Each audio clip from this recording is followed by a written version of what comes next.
ত্রয়োদশ জাতীয় সংসদ নির্বাচন শেষ হওয়ার পর নতুন সংসদ গঠনের প্রক্রিয়া শুরু হয়েছে।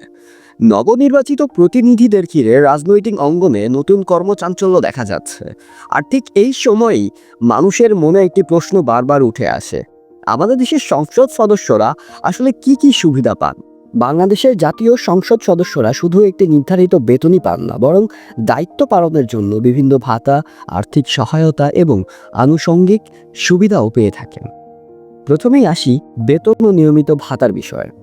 একজন সংসদ সদস্যের মূল বেতন ৫৫,০০০ টাকা। এর সঙ্গে নির্বাচনী এলাকা পরিচালনার জন্য ১২,৫০০ টাকা, আপ্যায়ন ভাতা ৫,০০০ টাকা এবং পরিবহন বাবদ ৭০,০০০ টাকা দেওয়া হয়।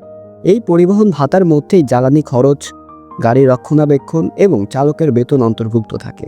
এছাড়া অফিস পরিচালনার জন্য মাসিক ১৫,০০০ টাকা, লন্ড্রি ভাতা ১,৫০০ টাকা এবং অন্যান্য খরচের জন্য ৬,০০০ টাকা দেওয়া হয়।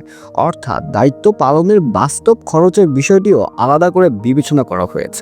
যানবাহনের ক্ষেত্রে সংসদ সদস্যরা শুল্ক ও করমুক্তভাবে একটি গাড়ি, জিপ বা মাইক্রোবাস আমদানির সুযোগ পান। ৫ বছরের দায়িত্বকাল পূর্ণ হলে একই সুবিধায় আবার নতুন গাড়ি আনার সুযোগও রয়েছে।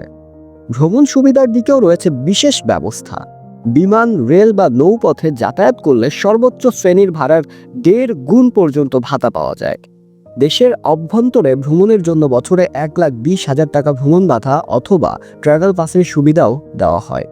সংসদ অধিবেশন বা সংসদীয় কমিটির বৈঠকে অংশ নিলে দৈনিক ভাতা ৮০০ টাকা এবং যাতায়াত ভাতা ২০০ টাকা পাওয়া যায়।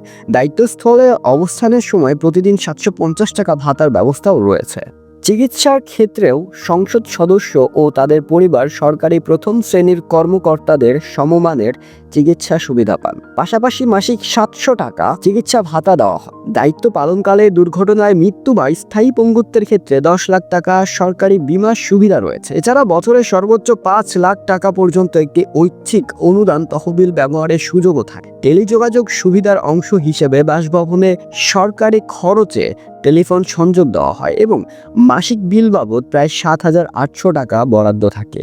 সবশেষে একটি গুরুত্বপূর্ণ বিষয়, সংসদ সদস্যরা যে ভাতাগুলো পান সেগুলো আয়কর মুক্ত হিসেবে বিবেচিত হয়।